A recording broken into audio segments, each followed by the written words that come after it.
Olá, tudo bem? Meu nome é Felipe Gabriel Schultz. Estamos aqui hoje no nosso programa de estreia Blumenau Talk para falar um pouco sobre a história de Blumenau, a história que ninguém conta.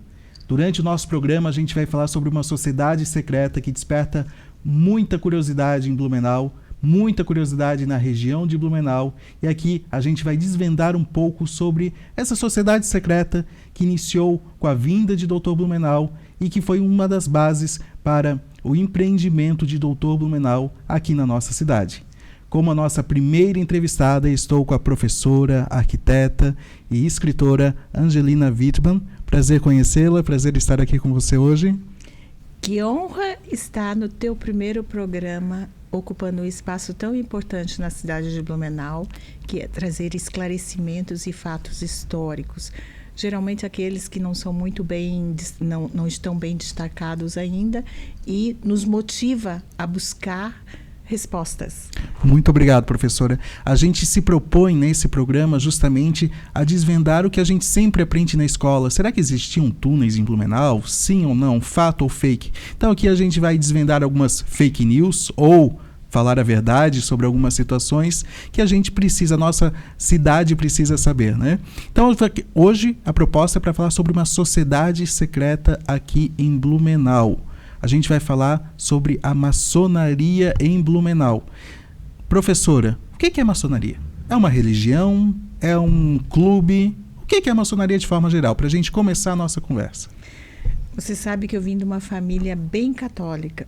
E no seio da família tinha certas restrições. E nós tínhamos o que é maçonaria, na verdade? Até um momento, nós falamos durante a pesquisa com pessoas que pertenciam à maçonaria. Me parece-me que até um período histórico, isso realmente era um assunto que não era muito bem comentado e as pessoas não tinham interesse em divulgar muito o que se fazia dentro dessa sociedade. E essa pessoa que me esclareceu muitas coisas sobre, comentou que agora é diferente. Com os jovens que estão lá, é uma instituição irmanada que praticam, é claro que eu não tenho um contato direto, é a percepção que eu tive durante a pesquisa, eles efetuam atividades pró-sociedade, pró-comunidade a partir de uma sociedade, de uma associação. Então é como se fosse um clube, uma associação que só entram pessoas convidadas, isso? Isso. Entendi. E por que ela sempre está tão ligada ao segredo, ao mistério? Ninguém sabe muito bem o que acontece. É assim ou não é assim? Na verdade, eu pesquisei mais sobre Hermann Blumenau, maçom, e não diretamente a sociedade. Então, poderia ser que outras pessoas tivessem mais capacidade ou que participassem dessa sociedade, e eu não teria como te falar, eu não correria esse risco de falar sobre a maçonaria, uma vez que eu não participo. E me aproximei do tema em função do nosso fundador, que a pergunta fica, ele veio maçom ou ele se transformou maçom no Brasil? Olha só, então a professora já deu um spoiler da nossa conversa, do nosso programa, que muita gente não sabe. Então, Hermann Blumenau era maçom em algum momento? Antecipou, deu um super spoiler. Mas vamos lá, estamos para jogo. Me conta um pouquinho sobre isso, então. É por ali que eu me aproximei do tema, porque eu escrevi um artigo e faz parte do meu terceiro livro, Fragmentos Históricos, porque era um tabu na cidade de Blumenau. Sim. Num tempo atrás, foi feita uma plaqueta de bronze e foi proibido o uso dela. Então, eu percebi que isso era um assunto que não era muito abordado. E quando eu percebi isso, dentro daquele nosso objetivo de mostrar o que não é mostrado, eu fiz questão de mostrar nesse livro. E aí eu descobri que ele era maçom. E aí nós fomos atrás desse assunto, né? De como ele se transformou maçom. Então, há duas fontes diferentes, duas afirmativas diferentes. Uma que ele veio e outra que ele se transformou aqui para ter... se aproximar do império, dos governantes brasileiros e para conseguir mais coisas positivas para ele implantar a sua colônia agrícola aqui, né? Olha só, então a gente tem muitos assuntos interessantes aqui hoje. Então, primeiro teve uma plaqueta que foi escondida onde associava Hermann Blumenau à maçonaria. E depois o Império Maçom...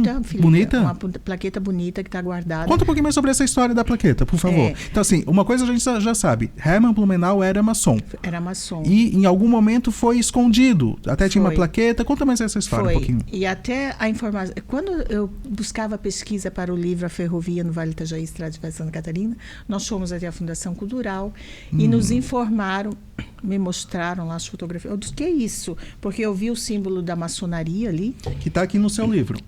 E isso foi colocado no livro porque nós percebemos que isso era um tabu. Essa seria a plaqueta aqui. E está no livro sobre a ferrovia, porque nós fizemos questão de colocar, porque nos informaram, é um livro que está extinto, nos informaram que não se poderia usar essa plaqueta e não se poderia divulgar que ele foi maçom.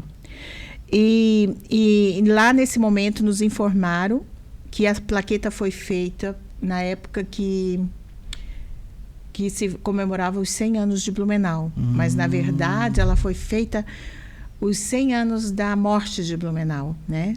E aí eu fiz questão de colocar e registrar ela nesse livro que fala sobre a ferrovia da Estrada de Ferro Santa Catarina. Mas era uma forma de garantir esse registro. E aí, de repente, agora isso não é mais tabu, como o assunto maçonaria em Blumenau não é mais tabu, e de repente você nos convida aqui a falar sobre isso, e isso é muito importante que está acontecendo. É extremamente importante, até para explicar um pouco para o nosso telespectador por que a gente está falando já no primeiro programa um assunto tão polêmico.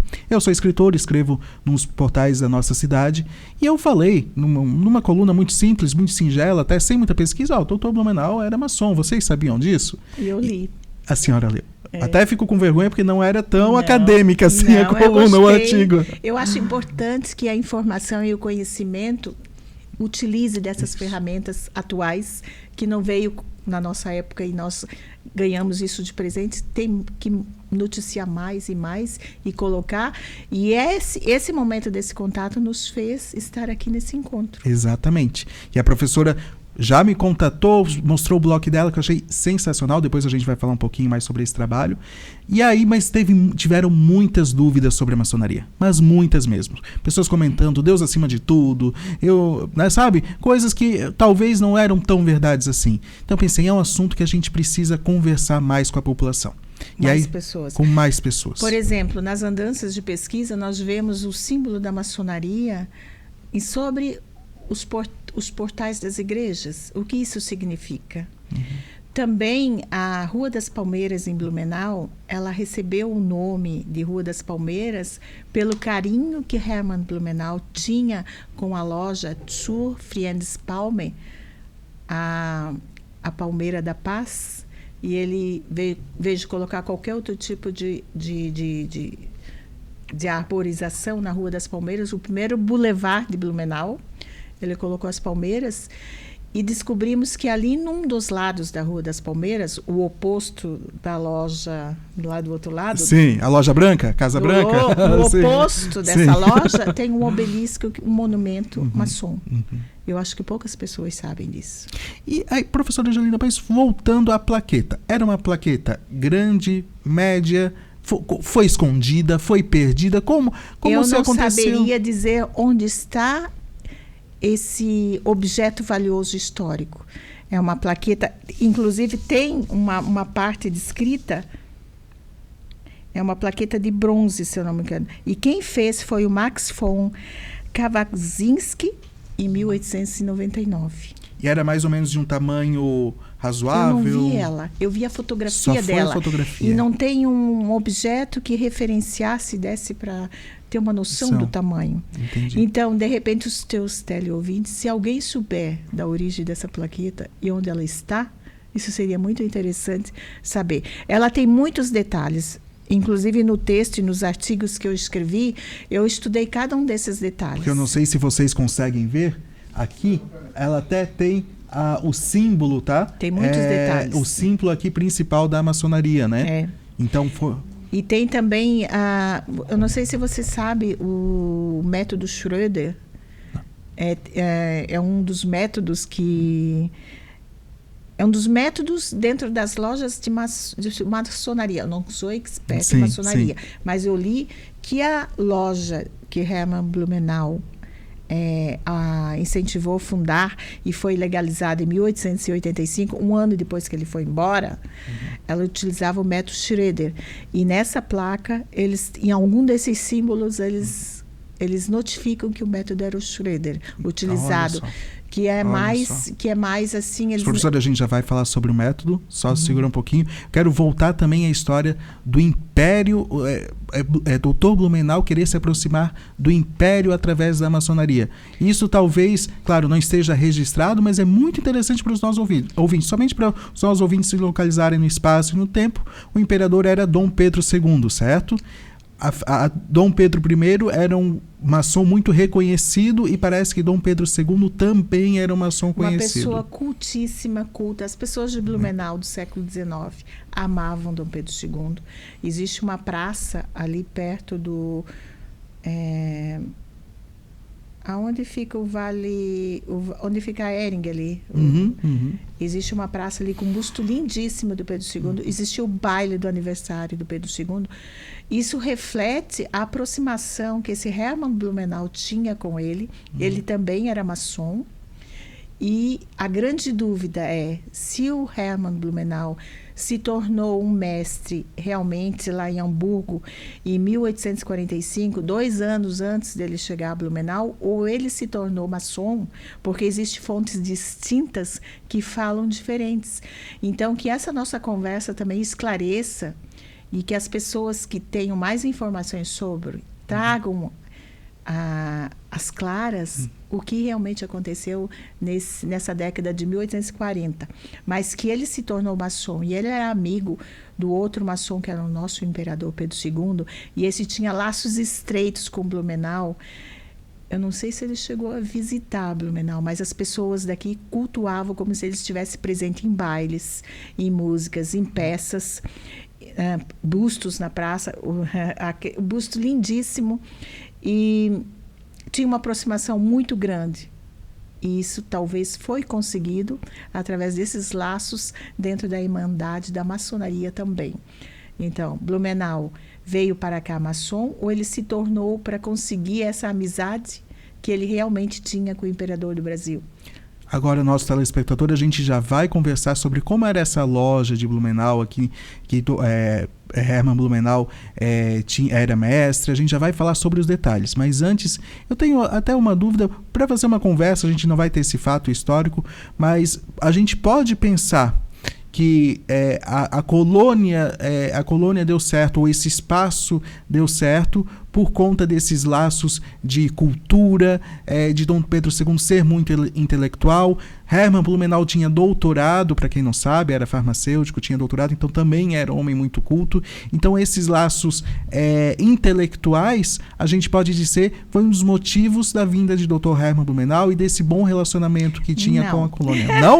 Vamos? Opa, até fiquei nervoso. Porque o Hermann Blumenau tem uma personalidade muito instigante. Sim, vamos lá. E por ele ser instigante, a gente começa a buscar mais informações.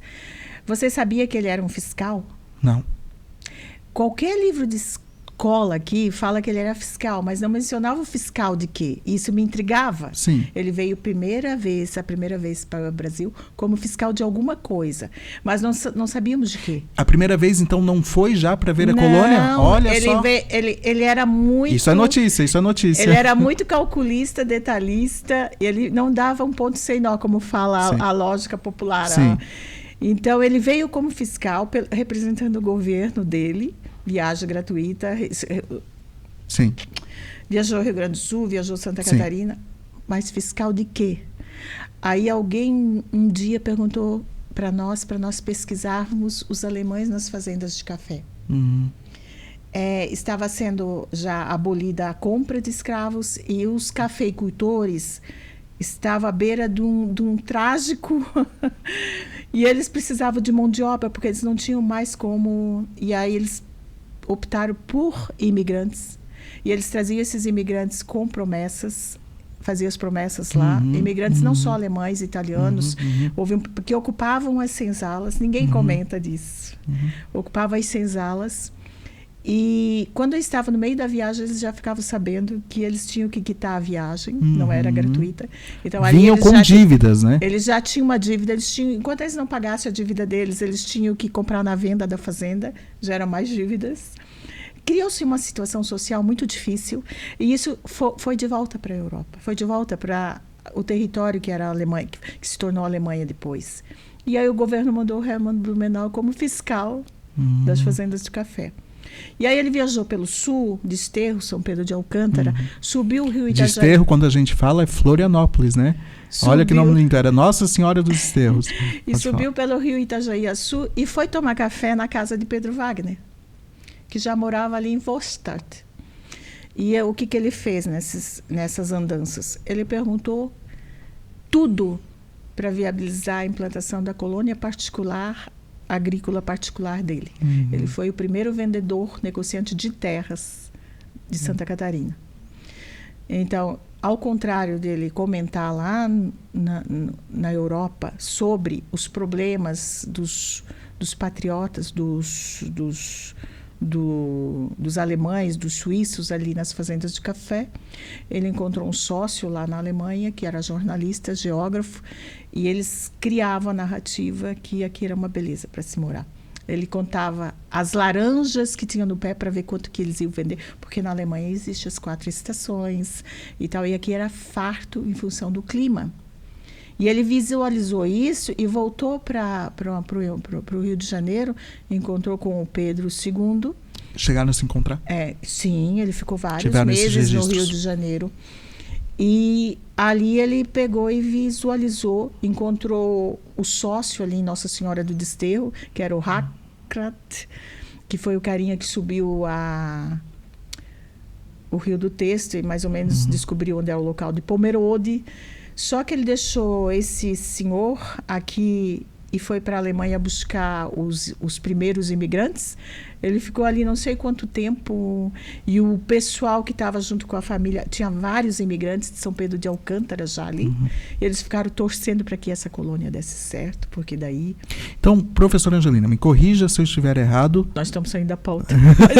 Mas me corrija, porque é até interessante para o nosso telespectador. Eu nem vi preparado. Então, o doutor Blumenau veio como fiscal para fiscalizar como estava o andamento aqui do café, dos trabalhadores que trabalhavam nas fazendas de café. Que foram enganados. Já vieram adquiriram dívidas. Muitos vieram para a região. Então, era vendido para o pessoal que veio aqui. Vem aqui, vai ter fartura, vai ter a sua terra. E eles vêm com um monte de dívidas e pobreza. Você pode ter uma parte da colheita do café. Eles vinham assim. Por exemplo, o Johann Karsten foi um que trabalhou nas fazendas de café. A esposa do Gottlieb Reif foi outra família. Aí eles conseguiam fugir do problema e vinham para a região aqui. Entendi. Já atraído por Hermann Blumenau e as colônias alemãs. E aí, vendo esse problema nas fazendas de café, com essa fake news que lançaram, né, trazendo os alemães para cá, e aí Dr. Hermann Blumenau então veio fazer uma espécie de colônia particular agrícola aqui em Blumenau. E ele tinha contato com o tal do economista francês Quesnay, que esse rapaz, ele dizia assim na época, que a propriedade rural pode ter excedentes e esse excedente pode ser comercializado e pode gerar riqueza. Então, a Blumenau foi o cara que primeiro planejou a região como região, um planejamento regional. E ele colocava as colônias equidistantes e nesse primeiro projeto ele já visualizou a ferrovia, o lugar do último ponto navegável, que é ali no Stadtplatz. Então, vinha de veículo, de navegação até do porto do Itajaí até o porto do Stadtplatz. E dali para cima era a ferrovia. E planejou as nucleações urbanas mais ou menos equidistantes. E ele distribuía essas pessoas dentro da grande colônia Blumenau, que é o Vale do Itajaí, e o Médio Vale do Itajaí. Ocupava toda a região até para cima de Rio do Sul, até Palhoça. Palhoça vinha até Ituporanga. Era uma região muito grande, mas tudo inabitável e sem caminhos. Então, E aí ele chamou agrimensores para fazer o primeiro plano de caminhos. Então a gente pode imaginar uma floresta fechada. Fechada, e os únicos caminhos de penetração eram os rios e os cursos d'água. Ele analisou, ele mapeou tudo isso, que se tu colocar esse desenho no Google, é incrível. Então tem vários agrimensores dentro da nossa história, o mais conhecido, Emil Odebrecht, mas eles desenharam e planejaram a região toda. Não só Blumenau. Não, Blumenau era tudo. Entendi. E é por isso que eu fico um pouco chateada quando tem Indaial, Timbó, Jaraguá e por ali tudo, eles contam uma história a partir da sua emancipação. Antes, Rio do Sul, então. Rio do Sul, gente, Rio do Sul até escondeu a história pretérita. Eu já escrevi sobre isso. Eles contam a partir do Pelizete, que era parte do imigrante italiano. Mas famílias de Blumenau foram para Rio do Sul. E então, Blumenau tinha até Rio do Sul, por exemplo? Era tudo Blumenau. E só que chegou uma liderança italiana lá, é outro assunto. E aí, eles, por exemplo, a estrada de Blumenau até Curitibanos, que ligava também a Lages. O único caminho que tinha no interior de Santa Catarina era o caminho das tropas, que passavam em Lages, que ia para São Paulo. O resto era tudo litoral. E Blumenau efetuou esse planejamento a partir do primeiro desenho regional, que Blumenau abrangia toda essa região. Por exemplo, Pomerode. Pomerode é uma vila que foi colocada ali para servir de intercâmbio para o pessoal que ia até São Bento do Sul, senão ia ficar muito distante. Aí voltando, a empresa privada colonial, a colônia agrícola, e ele, através desse Quesnay, eles pensaram. O colono, Doutor Blumenau e o arquiteto. O colono produz na propriedade leite, queijo, nata, frutas, um leque de alimentos dentro da pequena fabriqueta que era uma propriedade de uma família. E esse excedente de todas essas famílias e de todas essas colônias alimentaram as primeiras indústrias alimentícias de Santa Catarina. Assim surgiu a industrialização de Santa Catarina. Isso pautado na organização espacial, que ele veio para cá já com o intuito de fazer isso. Então, existia, pejorativamente falava, colono. O colono produzia, levava de carroça até a fábrica e muitas vezes ele trabalhava na fábrica também. Companhia Ienzio, Frigor, ali onde tem sauerkraut, como é que é? Remer. Tudo fábricas familiares com excedente da produção agrícola das famílias que moravam nas propriedades rurais. O que era a propriedade rural? Isso não tem nada a ver com maçonaria. Mas a gente vai falar ainda um pouquinho sobre maçonaria. Você fique ligadinho que a gente vai voltar ao tema. Mas quando o papo é bom, eu só deixo. Só deixo. Então, ali eu estava falando da fábrica. O que era uma propriedade rural? Existia a residência, na frente o jardim com flores e rosas, em volta, no entorno, o pasto dos animais, atrás o rancho, e esse rancho é onde estava a fábrica. E aí, fazer banha, fazer mousse, fazer chimia, fazer mas queijo, a gente pode falar que a gente aprende, e aí tirar a prova real, que era no início uma vida muito insalubre, doenças, as pessoas não acostumadas com clima muito quente, pouca estrutura para se viver, não se tinha um hospital. Eles não se davam o luxo de reclamar. Ah, é? Eles Olha não só. se davam. Inclusive, eu fiz o trabalho de uma família Ehring, que veio antes dos Ehrings, e eles eram famílias abastadas lá da Alemanha. Era um juiz lá que o filho dele pegou a herança dele e quis vir para cá. É um jovem que quis vir, não veio por necessidade. E ele descrevia o que ele fazia tudo para o pai, que ficou lá. Ele ocupava um cargo, digamos assim, na sociedade elevado. E através da descrição desse jovem, nós víamos os alemães, pela cultura deles, eles apreciam muito o contato com a natureza. Tá. E essa coisa, essa paisagem, esse clima melhor, faz com que eles propaguem isso lá para os familiares. A fartura da comida, se planta, se tem.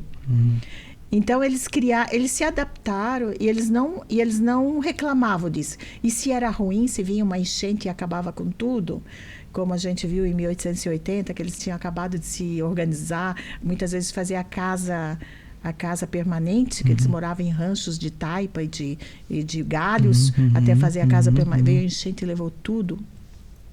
Eles não se permitiam, porque isso enfraquecia. É um povo forte. Povo muito forte. E a gente pode falar também que eles vieram da pobreza. A Alemanha estava passando pela Revolução Industrial.